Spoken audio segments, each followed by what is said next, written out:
There's something new coming to Canadian pharmacies. The federal government has announced it's allowing the generic brand of the painkiller Oxycontin. Does the name sound familiar? It will to many of you. Oxycontin has been one of the most widely abused drugs in the country. In fact, last year, its manufacturer took it off the market and replaced it with Oxyneo, a new formula it said was more resistant to tampering. So now that generic, cheaper brands of Oxycontin are about to arrive, we thought we'd show you what's happening in one community. Our Nick Purdon went to London, Ontario. It's a battle wound. It really feels like this is a scar to prove that I am fighting, that I have a war going on, but it's inside myself. You know, my war is not with a country or a religion. My war is with a pill. Yeah. Adrienne Paddock still thinks about the night when she first tried Oxycontin. She was at a frat party in London, Ontario. A student herself at a university in Boston, she'd come home for the Christmas holidays. That night led to 6 years of chasing after a pill. Who did you become? I became like the ghost of who I used to be. My parents lost their house.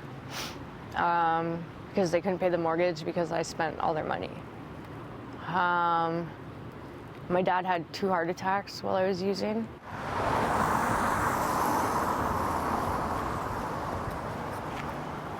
Adrienne's life became as narrow as these streets. She did laps of an 8-block radius night after night, searching for an Oxycontin pill that she would cook and shoot into her arm. How long would I have to walk? How far was I gonna have to go? How many people was I gonna have to ask? You know, how late was I gonna be out here at night looking? I would never allow myself to go home without an Oxy because I'd be too sick the next day.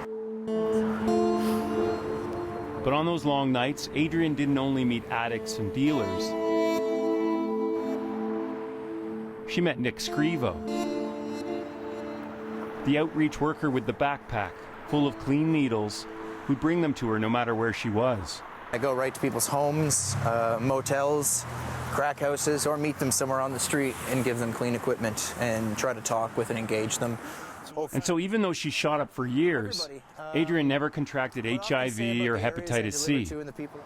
She says Nick saved her life. I even thought I was gonna probably be on the street or die on the street and that would be it. But so I know how important it is to have someone in your life telling you that they can help you get something, because nobody wants to help an addict normally. Right? With each needle he gave her, Nick slowly won Adrienne's trust. As Nick is explaining that he handed out 1.5 million needles in the last year alone, I do. Someone stops him. So I'll just hand you a kit here. Nick doesn't recognize the young man.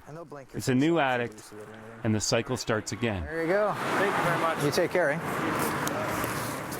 I figure if anyone knows what happens when a new drug makes its way to the street, it's got to be Nick. With the introduction of a generic Oxy, I don't know what'll happen. I would hope that we'd see less crystal meth.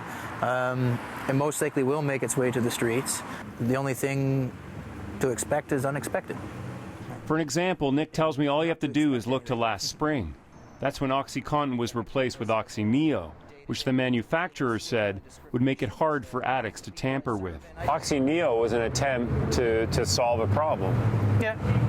Drug users would not be able to crush it, to melt it, to burn it, whatever, and inject it into Yeah, but they can.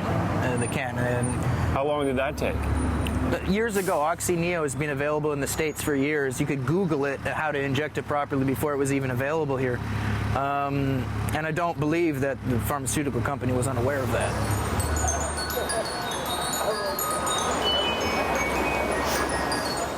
Adrienne tried to quit Oxycontin many times. She tells me how she once did 21 days of detox, only to use again within the first 7 minutes back home.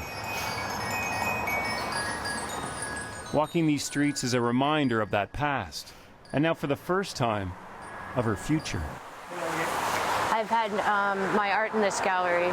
I've been in a couple group shows that we've showed here before the Oxys. it'll happen again. The reason Adrian has hope now is because of this place. It was Valentine's Day of last year when Adrian first walked into Deb Warren's office and started on methadone. Hey, Adrian. Hi, How are you? Good, thanks. How are you? Coming to the clinic once or twice a week is just enough to become an anchor of stability for a person and start to pull them to a place where they can start to change their life a little bit. And there's no judgment, and they can make mistakes. Yeah. After 6 years of, feeling so alone and so guilty and so ashamed of what I had done to myself and my family and my life, to have someone say, like, that's not what matters.